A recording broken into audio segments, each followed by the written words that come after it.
Você já aprendeu a ouvir a voz de Deus, você aprendeu a liderar com Jesus e agora está na hora da gente colocar esse rolê para acontecer. A ideia desse vídeo é te dar algumas ideias, sugestões, algumas dicas para te ajudar a chegar no lugar onde Deus colocou no seu coração. Então imagina assim, o que Deus colocou no seu coração, o que Deus está te entregando é o destino final, onde você quer chegar. Agora o que você precisa, através de sabedoria e do Espírito Santo, é trilhar o melhor e mais eficaz caminho para que você chegue nesse lugar. O primeiro passo para isso é qual é o seu objetivo? Qual é o objetivo daquilo que vocês estão fazendo? O que é que Deus direcionou vocês para fazerem de forma específica? Isso é importante porque existem vários objetivos diferentes. Talvez você faça um grupo de evangelismo, focado em pessoas que ainda não conhecem Jesus. Talvez você faça um grupo de apoio espiritual para aqueles que já são cristãos, um grupo de discipulado.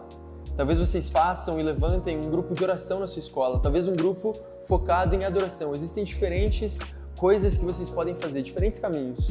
O que é que Deus chamou você para fazer na sua escola? Ter essa visão bem clara e bem estabelecida é muito importante logo no começo. Talvez até escrita. Isso é importante porque durante o caminho você vai enfrentar desafios e você precisa manter o foco naquilo que Deus chamou você para fazer. Não aquilo que Deus me chamou para fazer, não aquilo que Deus chamou outra escola para fazer, mas o que Deus chamou você para fazer. Tenha isso de forma clara na sua mente. O que a gente vê na Bíblia, por exemplo, em Atos capítulo 9, naquela visão que Paulo teve antes dele se converter, ele fica cego e aí ele tem aquele encontro com Jesus e naquele momento a gente tem uma descrição do que acontece. Agora, depois dali, conforme o tempo passa e Paulo continua caminhando em cima da visão que ele recebeu de Deus, ele vai amadurecendo, ele vai ganhando entendimento, até que a gente chega em Atos capítulo 26. E aí, se você ler, você vai ver outra descrição sobre aquele mesmo momento, só que agora com novos olhos, agora com novas lentes, com um novo entendimento. O ponto é, você não precisa ter 100% de certeza daquilo que você está vivendo. Tenha sim uma direção, mas não deixe que a sua falta de entendimento, a sua falta de clareza se torne um impedimento para que isso aconteça. Caminhe. E enquanto você caminha, você vai ganhar entendimento e clareza daquilo que Deus chamou você para fazer. Agora que você já tem essa visão bem clara, até escrita em um papel, o segundo passo é reúna pessoas que caminham com o mesmo propósito que você. Não tenta fazer isso sozinho. Deus não te chamou para você fazer isso sozinho. Em Números, no capítulo 11, no versículo 14, depois no 16 e no 17, a gente tem um momento que Moisés, depois de certo tempo nessa caminhada de liderança, se encontra sobrecarregado. Ele está cansado desse trabalho, o povo não para de reclamar, não para de enfrentar dificuldade, e ele fala, Deus, eu não aguento mais, por que você me chamou para carregar esse fardo? E depois que ele tem esse momento com Deus, Deus fala, eu vou levantar 70 homens que vão caminhar junto com você. E isso alivia o fardo de Moisés. Não carregue isso sozinho, Deus não chamou você para fazer isso. Em Mateus capítulo 9, no versículo 38, Jesus também fala, orem para que Deus envie trabalhadores. Ele diz, a colheita é grande, mas poucos são os trabalhadores. Orem ao Senhor da colheita, peçam para que Ele envie trabalhadores, envie pessoas que caminhem com você, que ajudem você. Ano passado eu me encontrei numa situação um pouco parecida com a de Moisés. Eu estava liderando esse movimento aqui na faculdade e eu comecei a me sentir cansado, comecei a me sentir sobrecarregado, era tudo eu. Eu planejava, eu organizava, eu falava, eu convidava as pessoas, mandava mensagem no grupo de WhatsApp, eu fazia tudo. Eu comecei a ficar cansado, eu comecei a pensar em desistir daquilo. Até que eu orei, Deus, envia trabalhadores. Acontece que esse ano eu tenho um grupo de pessoas que são apaixonadas por Jesus, que têm visões diferentes das que eu tenho e que me ajudam com isso. Você precisa ter pessoas que te auxiliem e que segurem essa escada que você está subindo. Você só vai tão longe quanto as pessoas que estiverem junto com você. A eficiência de um líder depende da sustentação que as pessoas que estão ao redor dele dão para ele. Existe essa frase que diz que se eu estou numa mesa com 10 pessoas e 9 dessas pessoas concordam exatamente comigo, essas 9 pessoas provavelmente não são tão necessárias assim. O que essa frase quer dizer é que você precisa de pessoas que pensem de forma diferente que você. Eu tenho algumas dessas pessoas hoje. Pessoas que enxergam coisas que eu não enxergo, que têm visões diferentes das que eu tenho. A gente até discorda de algumas coisas e isso é bom, aprecie isso. Essas pessoas vão te ajudar a amadurecer, vão te ajudar a crescer em novas perspectivas, em novas visões, em novos jeitos de enxergar aquilo que Deus está fazendo. Talvez alguma pessoa seja melhor em se comunicar, em falar na frente das outras pessoas. Talvez outra pessoa seja muito bom em comunicação, em convidar outras pessoas, em fazer essa convocação em massa de pessoas para participarem desse movimento. Talvez alguma outra pessoa tenha uma habilidade um pouco mais artística, sei lá, de fazer desenhos e artes para convidar as pessoas também ou adorar Jesus desse jeito.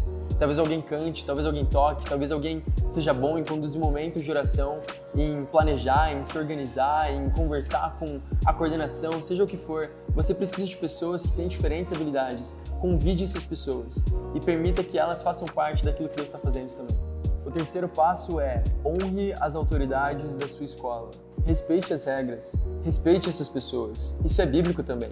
Romanos capítulo 13 fala sobre você honrar as autoridades que Deus colocou sobre a sua vida hoje. E talvez isso seja seu diretor, seu coordenador, seu professor, o tio da sua escola, o porteiro. Honre essas pessoas. Respeite o horário. Você não quer que o seu movimento seja cancelado ou que você seja impedido de começar um movimento porque vocês têm dificuldade em acabar no horário.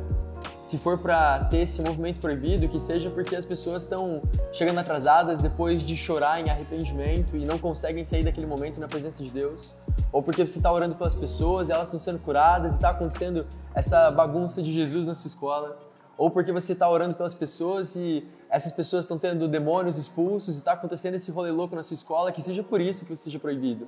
Não porque vocês deixaram a sala bagunçada depois de fazer um encontro.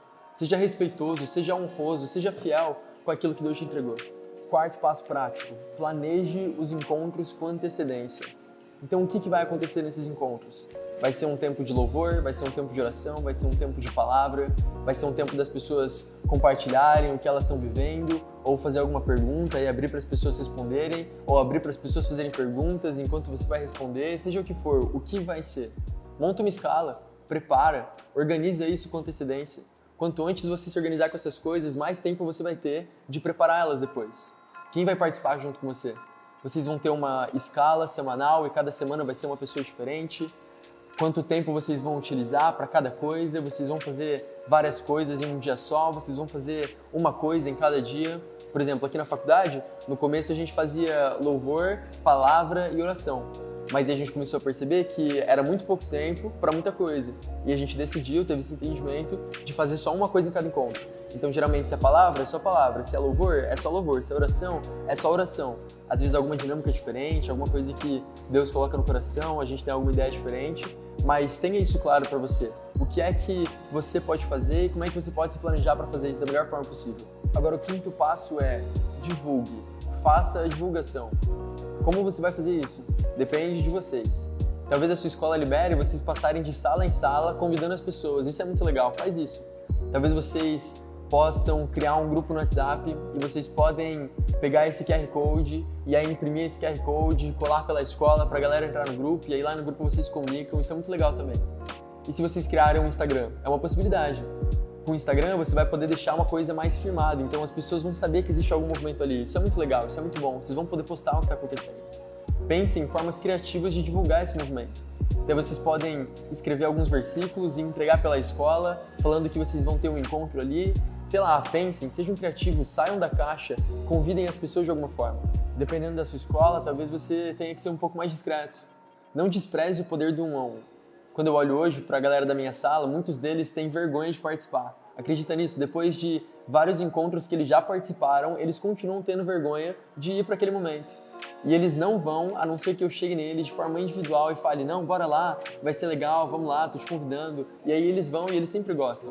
Então convide no a um, se aproxime de pessoas, converse com elas, seja amigo delas e então as convide para participarem desse momento junto com você.